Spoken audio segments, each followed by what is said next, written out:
Hoje a gente vai ter aula sobre pressão arterial e regulação a curto prazo. Nesse primeiro momento eu vou falar um pouquinho mais sobre a pressão arterial em si e na segunda parte a regulação a curto prazo. Estes são os nossos tópicos de hoje e aqui é a bibliografia. A pressão é a força que o sangue faz contra as paredes vasculares, e essa força é criada pela ação do próprio coração. A gente tem outras situações um pouco mais intuitivas, como por exemplo a pressão que o ar exerce sobre um balão que a gente está enchendo.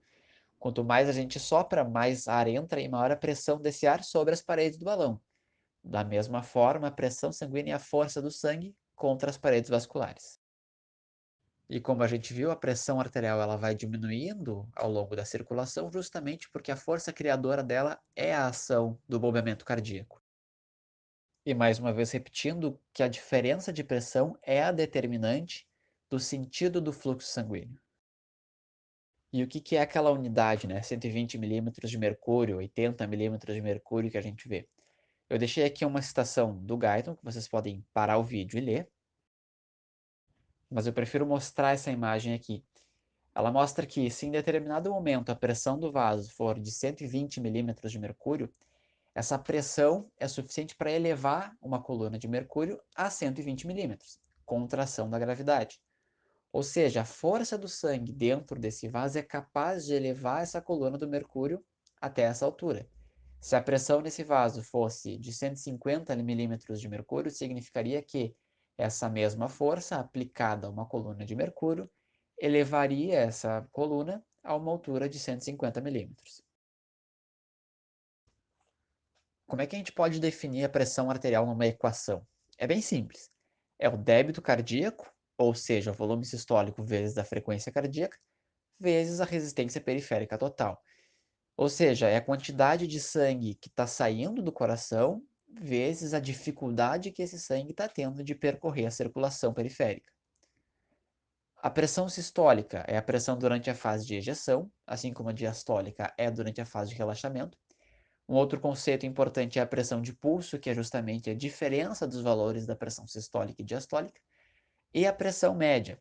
Mas aqui na pressão média tem que tomar cuidado, ó, porque a sístole é mais curta. Então, em decorrência disso, a pressão arterial média não é uma média aritmética delas. Pressão arterial média se dá pelaquela fórmula que está escrito ali embaixo. E quais são os valores normais de pressão arterial? Pois é, não tem consenso ainda. Vocês vão pesquisar e vocês vão ver que cada lugar diz uma coisa diferente. Então, tu vai achar uma informação no Ministério da Saúde, tu vai achar uma outra informação na Sociedade Internacional de Hipertensão. Conversar com profissionais da saúde, cada um pode te dizer uma informação diferente também.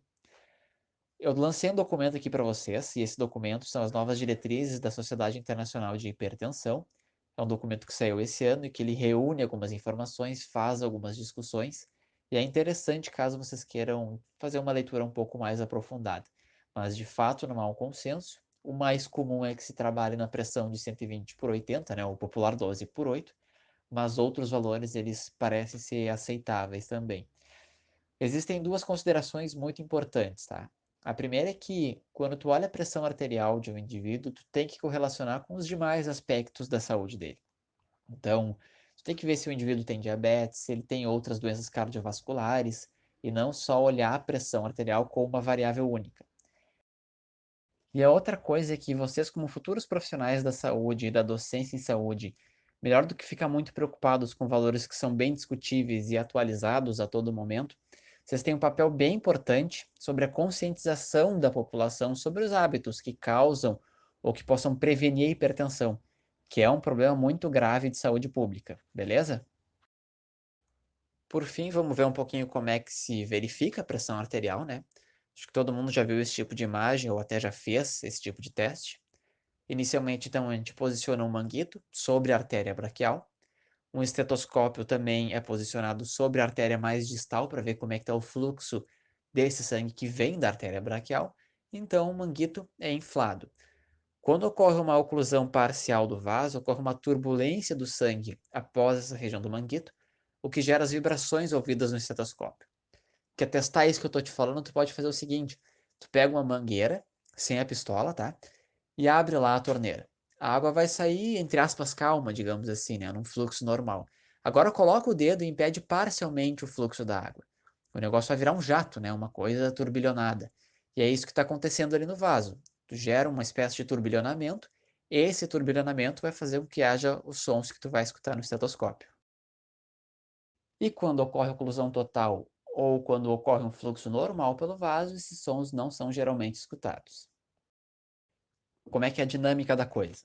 Vamos combinar aqui que a pessoa tem uma pressão sistólica de 120 e uma diastólica de 80. Inicialmente, esse manguito é inflado a uma pressão bem superior à sistólica, tá? Eu botei ali 160 milímetros de mercúrio. Quem já fez esse teste, esse exame, sabe o que que é. É uma pressão enorme, né? Parece que vai estourar o teu braço. E é justamente por isso, porque a pressão exercida pelo manguito, ela tem uma pressão bastante elevada, bastante acima da pressão sistólica. Tá ocorrendo fluxo ali? Não, não tá, porque a pressão do manguito ela é muito superior à própria pressão sistólica. Então, a pressão que o sangue está exercendo sobre as paredes da artéria braquial não está sendo suficiente para sobrepujar a pressão exercida pelo manguito. A artéria braquial fica totalmente ocluída, não há fluxo, portanto, também não há som. E agora? Agora também não, né?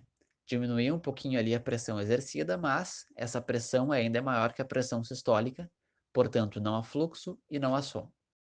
Agora, a pressão exercida pelo manguito cai ainda mais e fica aproximadamente igual à pressão sistólica.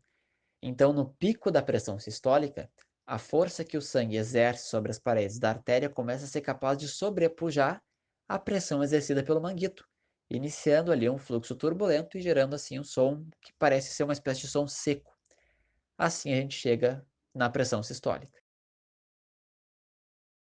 A pressão exercida pelo manguito ela continua caindo, mas ela ainda é superior à pressão diastólica, ou seja, o fluxo vai ser turbulento porque essa oclusão está ocorrendo de modo parcial. Quando ocorre uma pressão sistólica, ela é superior à pressão exercida pelo manguito, então o sangue está passando. No entanto, quando a pressão é diastólica, ou seja, na fase de relaxamento do coração, novamente a pressão exercida pelo manguito ela é superior. Então o fluxo continua sendo turbulento, continua havendo som. E agora, a mesma coisa ainda, né? O manguito ele está tendo uma pressão diminuída, mas essa pressão de 90 ainda é superior à pressão diastólica. Então o fluxo ainda vai ser turbulento, ainda vai haver geração de sons. E agora a gente chegou num ponto em que a pressão exercida pelo manguito ela é similar à pressão diastólica. A característica do som muda, ela parece um som um pouco mais abafado. Esse fluxo ele começa a se normalizar, mas ainda que tu escuta alguns sons, tem essa característica um pouco mais abafada. Aqui está ocorrendo então a determinação da pressão diastólica. Agora, a pressão exercida pelo manguito é inferior à pressão diastólica, então não existe mais compressão sobre a artéria braquial. O fluxo é normal e não vai ocorrer a geração de sons. Aqui mora outra discussão, né? Essa discussão vocês podem ver até no próprio Guyton. Algumas pessoas elas consideram que esse valor, quando não se escuta mais o som, é que deve ser considerado o valor da pressão diastólica. Então, esse é outro ponto de discussão sobre a determinação da pressão arterial. De qualquer forma, o valor de 78 milímetros de mercúrio ele já é inferior à pressão diastólica, então mesmo que haja uma certa discordância, os níveis de pressão diastólica vão estar naquela faixa entre 80 e 78 aproximadamente, né? E o que que acontece quando tu baixa ainda mais a pressão exercida pelo manguito? Continua a mesma coisa, o fluxo aqui já é normal, porque tu não tem mais compressão sobre a artéria braquial e não há geração de sons. Deixo aqui esses exercícios e até a próxima aula sobre regulação a curto prazo da pressão arterial.